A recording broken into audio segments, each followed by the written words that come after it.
Hello, and welcome back to M. Price Can Read. As you may or may not know, I am M. Price, and I can indeed read. Today, in our magical tea mug, we have Obama, the most existential of presidents. Because we're going to be discussing an existential book, kinda, maybe. Do Androids Dream of Electric Sheep? I always want to say electric sleep, but that'd be incorrect. By Philip K. Dick. And if the title, Do Androids Dream of Electric Sheep, seems unfamiliar to you, the title of the film adaptation, Blade Runner, might seem familiar to you. Well, if you're a viewer of this channel, it will, because if you're viewing my channel, it must mean you're an intellectual of sorts. And of course, you've seen Blade Runner and you love it, just like I do.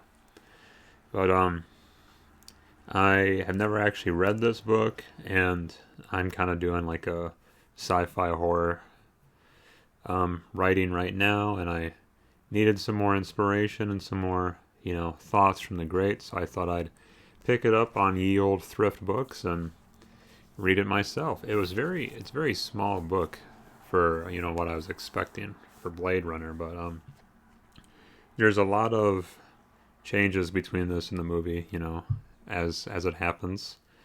And I'm just gonna, spoiler alert, give a quick summation of everything and then kind of give you my thoughts about it and read some interesting passages here.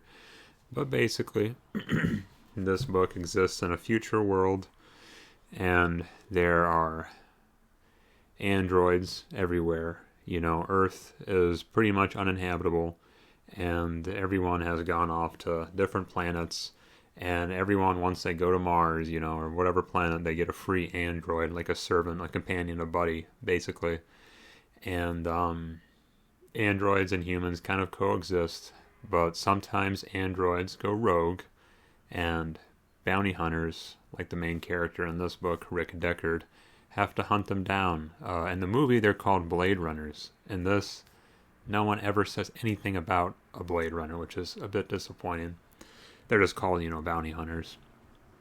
But Rick Deckard is a bounty hunter who is tasked with hunting down and retiring, they call it retiring, 6 androids who have kind of banded together and are holed up down on Earth, hiding from, humans and trying to blend in. And the book follows him, hunting them down, kind of piddling around with it. He's not the most efficient. At first, he has to go through kind of like the legalese, procedural, bureaucratic nonsense of proving that one of these suspected androids, the Andes, that they call them, is indeed an android and not like a human. And how they do that is this empathy test. Basically, you ask an android a series of questions, and you hook them up to like this machine, kind of like a lie detector test, and the machine takes into account their responses and will determine, hey, is this thing a person, or is it an android? And it's gotten to the point where the androids he's pursuing, the androids in this present day, are so advanced that they're almost indistinguishable between humans. They're called the Nexus 6 androids. And after he gets his assignment, he's sent over to the Rawson company, whatever, big android manufacturing company, to prove that his test works and to, basically get all the boxes checked off to make sure that they're all following the rules. And the lady there is Rachel, who is in the movie. One of the few things that's similar to the movie is basically kind of shaking him down, being like, hey, your test doesn't really make any sense. It's kind of it's kind of dumb. Like, you're just harassing us here. Leave us alone. Like, you don't know what you're doing. And then her boss comes out, and they're all talking together, and the boss is like, well, let's see if your test really works. Your first subject you're going to test it on is Rachel. And Deckard's like, what do you mean? Like, what? And of course he does the test on Rachel, and everything is pretty strange until he's able to figure out, okay, I think she's an android. She's definitely an android. And the boss is like, yeah, she is. And this comes as a shock even to her, almost, it's kind of like, is one of the things about these androids is they're programmed with like memories of their own to convince them that they are indeed real. And it's a bit of a annoying shock to her that she is an android. And anyway, through that they get the clearing of like, hey, yeah, your test does work, so now go find these other androids, go hunt them down. And Rachel's like, yeah, I'll help you, do it. And Deckard's kind of like, no, I don't want your help. And he goes at it alone. And interesting thing that I always saw from the movie was he always kind of seemed kind of dinky and clunky, like he wasn't really good at his job in the movie. And I was like, why would you have like a bounty hunter detective guy who just kind of sucked be your protagonist?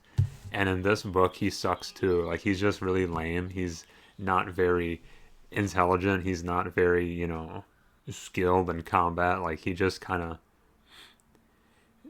of bumbles through it, but he does, gradually hunt them down one by one and manage to kill them. Sometimes he gets help. A lot of times he gets help. And then Rachel's trying to help him, and he's like, no, I still don't want your help. And eventually he tries to get her help, and then she's like, no, never mind. I don't want to offer it to you anymore. I'm kind of done with you. And he is getting closer to tracking these people down, and there's a little subplot with what's called the chicken head. Yeah, these chicken heads on Earth, because Earth, remember, is kind of this dystopian wasteland, and most people have moved to the outer planets. Kind of just the poorest people stay on Earth. And with all this pollution, all this nonsense, all these constant toxins in the air, some people have basically mutated backwards and have these severe mental handicaps and kind of just wander around and, basically just severely disabled, and people refer to them as chicken heads, right? And it keeps going back to this chicken head who's living in this apartment complex entirely alone. And well, what happens then? Oh, there's someone else in the apartment complex. Who is it?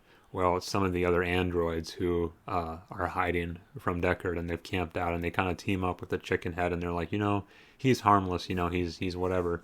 He doesn't, he doesn't process anything anyway, so we'll team up with him and kind of take advantage of him and use him to hide out. Fun little side with that is the androids are of certain models, like not only the Nexus 6 model, but like certain appearance models. And one of the androids, Pris, who are hiding out with this chicken head guy, is the exact same model as Rachel. So they look, totally identical, basically the same, same looking thing. Oh my God, my throat. Obama save me. I got dragon fruit tea. And what happens then is, Rick Deckard tracks him down with the chicken head. He kind of, gets him out of the way, and he finishes off the job, and he takes out all the other androids, and he saves the day. He defeats everybody. He goes back to his wife. All is good, all is happy, and that's kind of like the basic plot of the movie as well. Bounty hunter kills androids and whatnot. The main difference comes from all the background interactions and story and philosophy and sort of weird questions that it asks you of the reader or of the watcher. The main thing in the movie is the idea that, kind of like with Rachel, some androids are so grounded in their life that they don't even know they're androids. What's realer than, being real, or real enough to not even know that you're not real. Just the way that it's so refined, the technology with these androids. And there's this sort of subplot that Deckard is actually an android himself in the movie, being proved by there's that detective guy who I don't think is in the book, who isn't, who is able to like peer inside the dreams of the Blade Runner, or I mean of the androids, and like kind of see what they're thinking about, and that's how they're kind of able to spy on them. If I remember correctly, I haven't seen the movie for a long time, and how there's the implication that Deckard is a Blade or is an android, is he has like this detective has like the little origami figures that he makes, and what is it exactly? I can't remember what. It's not a sheep, no. It's like a little. It's a little origami something. Maybe it's a horse, and Deckard was like always dreaming about horses or something. So the fact that this detective was like placing these little figures in his office and kind of mocking him with it implies, oh my god, you're somehow peering into my dreams, which means somehow you're able to view them, which means I'm actually an android and I'm not really real, you know. And kind of also explains why the people in the police force that he was in were kind of mocking him and abusing him all throughout his career as well.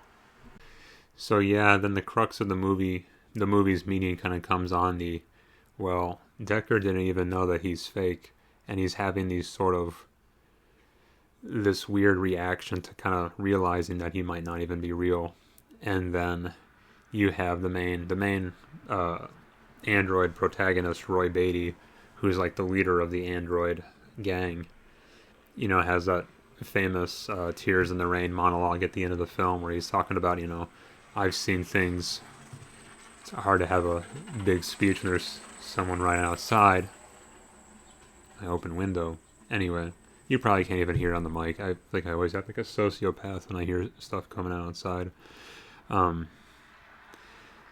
And he has this big Tears in the Rain monologue, you know, like, I've seen things you wouldn't believe, you know, sea beams glittering in the dark, attack ships burning off the shoulder of Orion, all those moments lost like tears in the rain, you know, and everyone sobs. And it's at that point, you know, that Deckard realizes, yeah, this Roy Beatty guy may have been fake, he may have been an android, but he had these human experiences and these complex human emotions that makes you wonder, you know, was he realer than real, you know, where did the lines blur? And then of course he's, you know, at the end he's like fleeing with Rachel, and he kind of, I gotta stop opening my window, man. He's like fleeing with Rachel, and he's kind of wondering, now are they going to come after me next? Now I'm going to be, you know, because people hunt down these androids, these Blade Runners hunt down these androids, and I've been a Blade Runner. Well, now who's going to come for me? Because they know that I'm, you know, bad. And he takes Rachel and he flees with her because he kind of begins to fall in love with Rachel, which once again adds to the, even though she's fake, you know, it passes this weird sort of Turing test of, you know, but I love her somehow, right? And the main thing of this one comes into, they don't question Deckard's identity in terms of being a human or an android, but they question his empathy, and they question his responses towards other beings, basically. Because, you know, the reason why it's do androids dream of electric sheep, there's this huge deal with animals in this version, in this story. And, you know, Deckard comes out, he wakes up, you know, in the very beginning, he wakes up, he goes out on his porch, you know, and all their porches are on top of the roofs, you know, where they live, and everyone in their building has a little section off part of the roof where they're able to store their stuff, and they store animals, you know. And everyone has animals on top of roofs because animals in this world are a sort of status symbol. Because, you know, dystopian Earth, everything's dead, everything's gone, so how do you prove how wealthy you are? Well, you have a sheep, you know. Deckard has a sheep on his roof, but it's an electric sheep, you know. It passes the test, you know, for anyone who looking at it would know, oh yeah, that's a sheep, and it's eating stuff, and it's buying, and it's looking around and whatever. But kind of like how the androids can fool the human eye, so can these electric animals. And he's jealous of his neighbor because his neighbor has like this beautiful horse, and Deckard knows that the horse is real, or at least he suspects that the horse is real. And it just infuriates him because he's like, yeah, this guy next to me has his real horse, and I have my stupid electric sheep. And he's even talking about, you know, where is it here? Let me see. To say, is your sheep genuine, would be a worse breach of manners than to inquire whether a citizen's teeth, hair, or internal organs would test out authentic. The whole idea that it's the biggest taboo ever to question someone's animal. So it's a sort of weird, like, mental lock of, well, it might be an electric animal, but you can't ask me if it is. You just kind of have to, like, find out yourself. And I definitely have a real animal. Don't worry about that. Like, because it's just weird, this weird interaction. And he goes, to this animal market, and he's looking at all these, the other different animals there. And he always has this pocket, like, almanac of, like, animals and their market prices and what a fair price for any certain animal is, and he constantly refers to it in his little book. And he's always thinking about getting real animals, and he's like, you know what, after those bounties are done, I'm gonna get some more animals. I'm gonna get something. I'm gonna buy something. And he's constantly asking people, like random people he meets, like, hey, how much would you give? How much for your insert animal here? He has almost this freakish fixation on it, as if like he's trying to search for something real in his life, right? And let's find some more little bits here that I circled. He thought too about his need for a real animal. Within him, an actual hatred once more manifested itself towards his electric sheep, which he had to tend, had to care about, as if it lived. The tyranny of an object, he thought. It doesn't know I exist. Like the androids, it had no ability to appreciate the existence of another. He had never thought of this before. The similarity between an electric animal and an Andy. The electric animal, he pondered, could be considered a sub-form of the other, a kind of vastly inferior robot. Or, conversely, the android could be regarded as a highly developed, evolved version of the ersatz animal. Both viewpoints repelled him. And this is why he's talking to Rachel and her boss about trying to get their owl. There's an owl on their porch or whatever. And he's really jazzed about it because he's like, yeah, I thought owls were extinct. And they're like, yeah, but we got the last owl. We got them they're from Canada. We imported them down. Don't worry about it. And then as he's leaving the facility a few pages later, after he's figured out that Rachel is an android, he's like, Deckard's saying, like, he's right. I'm not going to retire you, Miss Rawson. Good day. He started toward the door, then halted briefly. To the two of them, he said, is the owl genuine? Rachel glanced swiftly at the elder Rawson. He's leaving anyhow, Eldon said. It doesn't matter. The owl is artificial. There are no owls. And Rick just kind of mutters, and walks away. And it's the idea that, like, he was so entranced initially at the owl because it's like, oh, it's real. And then once he's kind of hit by the fact that Rachel's fake, he's like, the owl's probably fake too. Is it fake? And he's like, yeah, like, our status symbol as this big luxury bajillionaire android company, even we can't get, the real stuff. And this theme of the animals kind of continues throughout the entire book.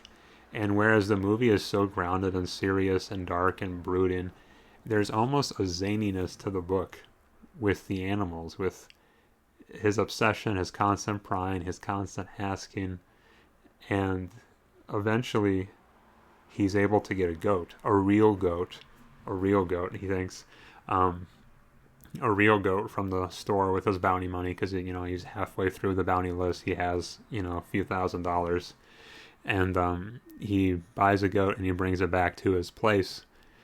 And his neighbor, the one with the horse, is like, oh, you got another animal? Wasn't your sheep good enough? And Deckard's like, the sheep's fake anyway. I wanted a goat. And the guy's like, okay. Very unsure and not what to do. And Deckard is like really jazzed about his sheep, and he's showing his wife his sheep, and she's like, how could you spend all that money on this stupid thing? And he's like, no, honey, it's real. It's a real goat. And then she's all jazzed and excited again, and they take like they become so fixated on the goat. And then in the end of the story, Deckard gets home after knocking out all the androids and whatnot, and at one point Rachel comes along and is trying to help, and they, I'm trying to remember the order of events here. One of the buddy guys, different cops who Deckard teams up with momentarily, is mentioning like, hey, like, some of these androids are so real, like, you know, I fell in love with one and I slept with one and I had to do it before I killed her, you know, because like he was so fixated on the idea that he was tricked and fell in love with an android, and that it kind of messed up his head. And Deckard kind of falls for Rachel, and he sleeps with her, and he's totally enamored and tricked by her, just totally. And because Rachel's trying to help him out, and he keeps rejecting her until this one time, and then after that he's like, you know what, you know, you just wait here, go off on your own, I gotta finish the job. And that kind of pisses off Rachel, and of course he gets home after the job is done, and his wife's in tears, all crying, and she's like, someone killed our goat. And Rick's like, what? It's like, yeah, someone killed our goat. Someone stopped by, took our goat out of its cage, and they threw it off the roof. And Deckard's like, it was Rachel, wasn't it? And she's like, who? You know, like, what, did she look like this? And his wife's like, yeah, it looked like her exactly. And there's just something so weirdly poetic about, like, you know, this android, out of jealousy maybe, that her would-be lover liked this goat more than he liked her, and kills the goat out of some kind of jealousy or some kind of revenge, because she knows that he cared about the goat more than anything, you know. And that's what he comes home to. You know, he finished the mission of killing the androids, but he couldn't find his own happiness. And that's something that he even kind of struggles with the entire time. He's thinking about, like, after this job, I'm going to stop being a bounty hunter. I'm just going to have a simple life. And he's so fixated on these frickin' animals. And then he gets home as, you know, the animals are no more, you know. And now why the animals are so important, and why they're so key to understanding Deckard's character in comparison to, say, the film where they're talking about how, like, he might actually be an android. In this one, where they focus more on his empathy, it relates back to the animals, because the test to determine whether a being is an android or a person revolves around animal cruelty. The questions are like, you walk into, you know, why am I even, let me find some of the tests, you know. Jeez. You know, now consider this. You're reading a novel written in the old days before the war. The characters are also visiting Fisherman's Wharf in San Francisco. They become hungry and enter a seafood restaurant. One of them orders lobster, and the chef drops the lobster into the tub of boiling water while the characters watch. You know, they're like pseudo word problems about finding animals being harmed. You know, on the walls, someone has hung old maps, Courier and Ivy's prints, and above the fireplace a deer's head has been mounted, a full stag with developed horns. The people with you admire the decor of the cabin, and you all decide, you know, it's the idea that, like, the questions are all about violence against animals, and it's trying to track your reaction to it. And if you have no reaction to it, then it's like, okay, this creature lacks empathy, so they are an android. Whereas if they do react to it, that means, oh, they're upset at the animal cruelty because everyone loves animals here. You know, that means they're real, that means they're human. And Rachel is eventually able to kind of pass the test and cheat the test. And they're like, see, Deckard, your test is stupid, your test is wrong. And then he switches a question, and he asks a question about if it was a baby, like a human baby instead. And then Rachel is able to fail the test, and it's found out that, you know, she is indeed an android. But the caveat of the test is that the chicken heads it doesn't work on them because they're mentally handicapped, because they're held back. So if you asked a chicken head one of these questions, they would test to be an android. because the way that their minds have been warped and the way that they um, process thoughts and ideas, because their brains have been so rotted by the toxins and the pollution, they would show up as being androids. Hence why this chicken head buddy is so important, and why he kind of teams up with the androids, because the whole test is based around love and affection and caring for one another. And every one of the normal humans ostracizes the chicken heads because they're the pariahs of society. So he has no one to love until these androids step into his life, especially Pris, the android who looks like Rachel, and he kind of falls for her and just wants to serve her and make her happy. So he is showing empathy, and he is showing love for this android, right? And where it gets even worse is Rick starts to doubt himself, and he doubts the morality of what he's doing, because he begins to see the androids as regular beings, like his buddy Cop was saying, like, hey, I fell in love with this android, and I had to fight her and whatnot, and the idea that they're tricking me and they're tricking you, and they're so enmeshed in society that you might not even know you're talking to an android.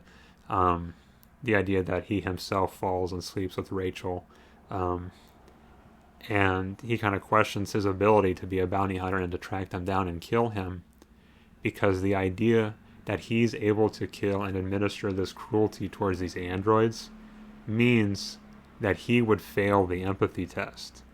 That means that he, when given the android test, it would show that he is an unfeeling, cold, heartless android as well, because he is able to do these things. And he starts to think, maybe I can't do this stuff. Maybe I can't kill these beings because they're like me. I'm a murderer. I'm not a hunter retiring Andes. Remember, not killing Andes, retiring Andes. That's always the verbiage they use, because they're not killing anyone alive. They're retiring an already dead object. And he starts to see them as being alive, so he questions his whole identity of, like, how can I do this? And all throughout, there's this weird sort of religious spiritual war on television. Another thing that's not really in the movie. Let me find some bits about that. But there's this game show host who's always on, talk show host guy, who the chicken head is absolutely in love with. He watches this guy, all day, all night, is totally obsessed with this show, and it's always on. It's just mindless brain rot, basically. And it's kind of the idea that, this is what the average person watches. They're all just kind of slaves to this mass media, mass entertainment, mass nullification of thought and emotion. While on the other hand, there's this Wilbur Mercer guy who's this sort of religious idol, who you're able to tap into this collective unconscious through interacting with these empathy machines that you have at home. For instance, Deckard's wife is obsessed with their empathy machine at home, and she will touch it and program it, and it will give her certain moods and certain reactions. And if she ever feels joy, she'll plug into the empathy machine and broadcast her joy out into the collective unconscious and let them feel the joy. And the chicken head guy is looking at, is Buster Friendly, is the game show guy. And he's kind of thinking about, like, why are these two opposing forces really here? And he decides our minds, they're fighting for control of our psychic selves. The empathy box on one hand, Buster's guffaws and off-the-cuff jibes on the other. I'll have to tell, his boss that. Ask him if it's true, he'll know. The idea that, like, there is this war between the hyper-empathetic religious zealotry of, all life is sacred, all whatever, and then this game show, talk show host of constant laughing, constant, what's it called, the chemical release that you get from, like, watching TikTok or porn or something, dopamine hit the constant dopamine hits of this entertainer, and this numbness and this lack of empathy, and that they're battling for everyone's souls, and they're kind of implying that Buster, the game show guy, is winning in the long run. And it gets pretty trippy towards the end because Decker's trying to hunt down the androids, right? And he plugs into the empathy machine and he talks to Wilbur Mercer, the head of this religious collective unconscious. And Wilbur tells him, "You will be required to do wrong no matter where you go. It is the basic condition of life, to be required to violate your own identity. At some time, every creature which lives must do so. It is the ultimate shadow, the defeat of creation. This is the curse at work, the curse that feeds on all life, everywhere in the universe." You know, this idea that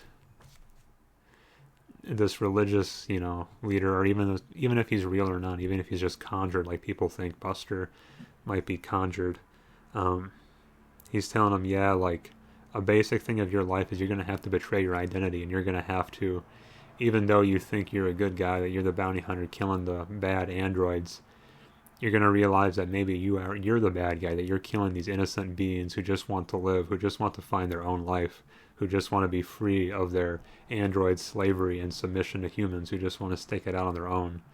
I mean, some of the androids that Deckard puts down, one's like an opera singer, one's like a police chief. Like they're living blended in real life, just trying to have a human existence, and Deckard basically murders them, in cold blood. Well, him or one of the people who murders them for him. He's not very good with his job, and he's putting all these androids down. I mean, he does kill the Roy Beatty and Priss and the last of the androids in the Chickenhead's apartment. And even the Chickenhead guy's like, "How could you do this? Why would you do this? They were my friend. They loved me. They looked out for me."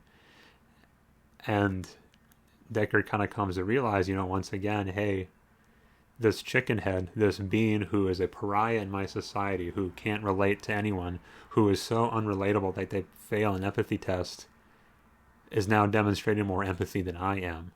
And I ruthlessly killed these things that were basically fleeing prey under our horrible tyranny of, we got to hunt them down and enslave them and keep them in order. And he goes home to his wife, finds out his goat is dead, all that stuff. But he's basically catatonic from this profound mental trauma he has. And what he does is he literally like curls up on the bed and just like loses his mind. And then his wife like plugs into the empathy machine and gets some joy, and she's kind of perky about it, but it's like, this artificial happiness, this artificial joy. And in a way, the ending of this is almost bleaker than the movie, even though this had a lot of zaniness, a lot of funness, kind of with the humor of the animals and the constant artificial versus real battle.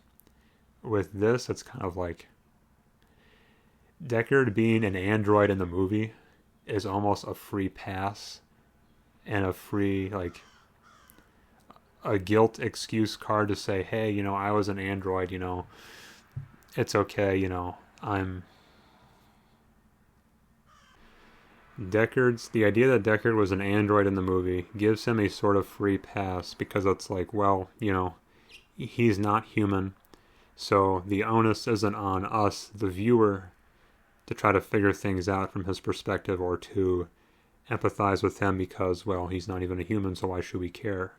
But with this, it hits differently, because that he's still human, and we know that Deckard's struggling because he's realizing the sort of fallacy of his own humanity, especially in the face of this other creation, that it makes us question ourselves, like, what are our own fallacies and shortcomings, and like the whole deal with him wanting a real goat or the real owl or the real sheep and being ashamed of his electric sheep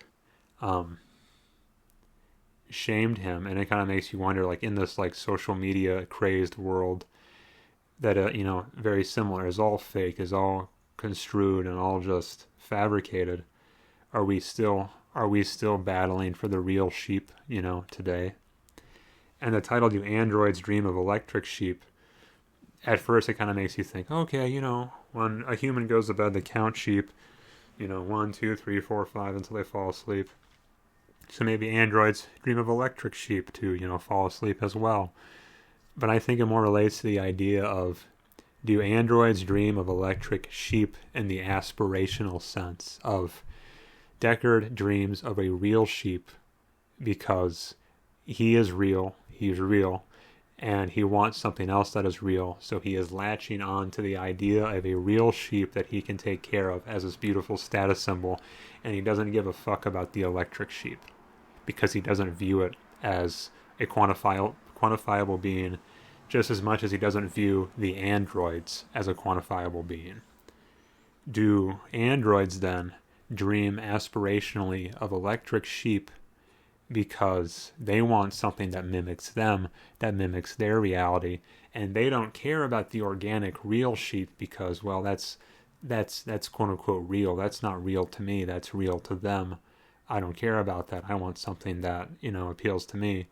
And thus they would view Deckard's electric sheep as being this prized possession, and they wouldn't care about his real life goat, which is why Rachel was able to destroy and kill the real life goat. She didn't touch the electric sheep. So did she view the electric sheep as being sacred just as much as Deckard puts the real goat as, on this holy pedestal? And you think about that too, and you kind of wonder,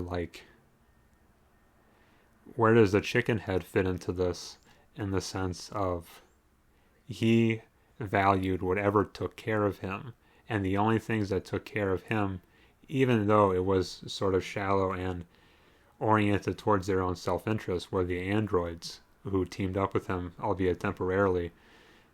The humans never cared about him at all. He was a pariah in the human world.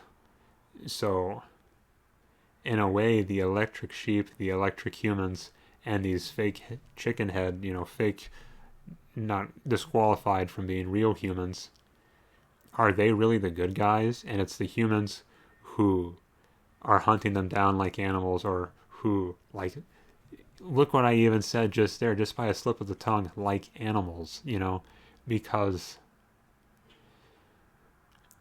the humans are so arrogant and so self-centered that they only think about their own humanity, and they can't comprehend the idea that something else could be more human than they are. That these androids could feel more fear, could feel more, joy, and could have a more profound human experience than they do. I mean, the androids aren't sitting around watching, Buster on TV doing the endless 24-hour-a-day interviews and talk shows and comedy shows, and they're not hooking themselves up into Mercer's empathy machines and sharing literal fake emotions from other people and transferring them across, the worldwide internets of empathy. The androids are living their own life, So is there something to be said about, and keep in mind, this was written in the 60s and the movie came out in the 80s, They didn't even have social media back then. They didn't have this real life 24-hour news cycle, 24-hour streaming, 24-hour coverage, constant, obsession and fixated, just this constant microscope under everything all the time, and this obsession with, I got to be better than someone else, I got to have more money than they do, I got to have a prettier girlfriend than they do, I got to have a faster car than they do. Is that an impulse that other creatures besides humans even have? And does that say something about humanity, that we are less human because of that, because of jealousy, because of this weird perverse ideation of things that don't really matter, whether your sheep is real or not real, it's still a sheep. No one can tell if it's real or fake. And there's even this huge taboo about questioning whether it's real or fake. For all Rick knew, the horse from his neighbor could have been fake, How's he supposed to know? It's just and it's just, there's something to be said too about the sort of perpetuating of your own fantasy, because the chicken head guy, his job in the real world is that he he works for like an animal repair company, like an electric vet. Okay, and they take in an animal that is called in, and they're like, okay, we'll repair your I think it's like a cat or whatever. We'll repair your cat. And they're looking at it and they're like, oh damn, this is a real cat. We can't operate on this. We can't fix this. We can't give it the latest update. Like this cat's gonna die, and it does die. And they call the lady who gave it to him. They're like, hey, you didn't tell us your cat was real. We're actually not a real vet. We're an electric vet. I mean, we can give you an electric cat that looks just like it. Just give us a little while, and we'll make you one just as good as new. And she's initially like, no, like, that's my husband's cat. He'll know instantly. They're best friends, for life. He'll instantly know if it's wrong. And they're like, are you sure? Like, our tests are pretty good and they're pretty accurate. And she's like, well, the truth is he's never really even gets that physically close to it because he's been afraid that one day he'll inevitably lose it. And it'll be too much heartbreak for him. And she kind of thinks, you know what? Just make the electric cat and bring it over, and we'll just act like nothing ever happened, because he'd be too sad to confront the reality that his cat died, that even though he'll know this cat is fake, he'll allow himself to believe it's real to keep on with his fake reality of happiness. And it's kind of like, who else would do that but us? Would the androids be doing that?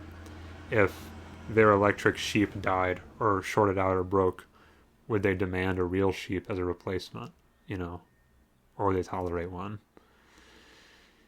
I don't know, but really, really amazing book. I enjoyed it thoroughly.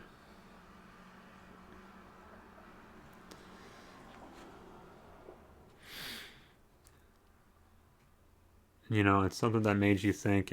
It's short and packs a punch, and has a distinct style, distinct messaging. It really is just like a complete treat. It's not as Blade Runner-y as the Blade Runner movie, and that's totally fine. It's more of like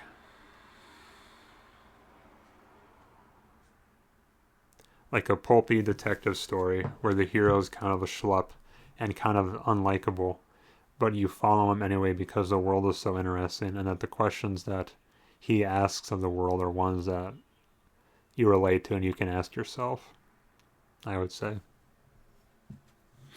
I don't know. I had my tea. My dragon fruit tea, to be exact.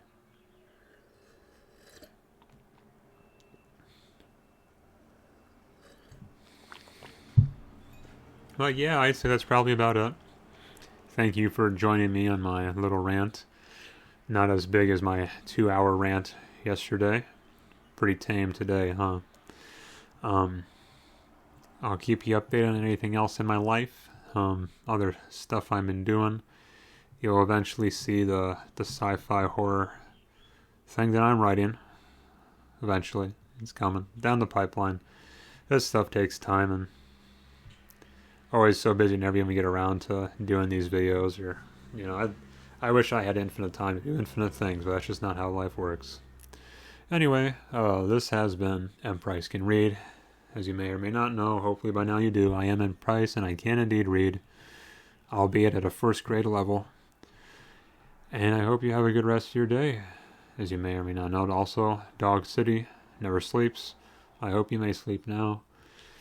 I never know how to do my outros in this thing if I'm not doing the ASMR thing. I think I said yesterday, I might step away from ASMR just because, this is never supposed to be an ASMR channel, just kind of a variety channel. I like to do a lot of different things on here.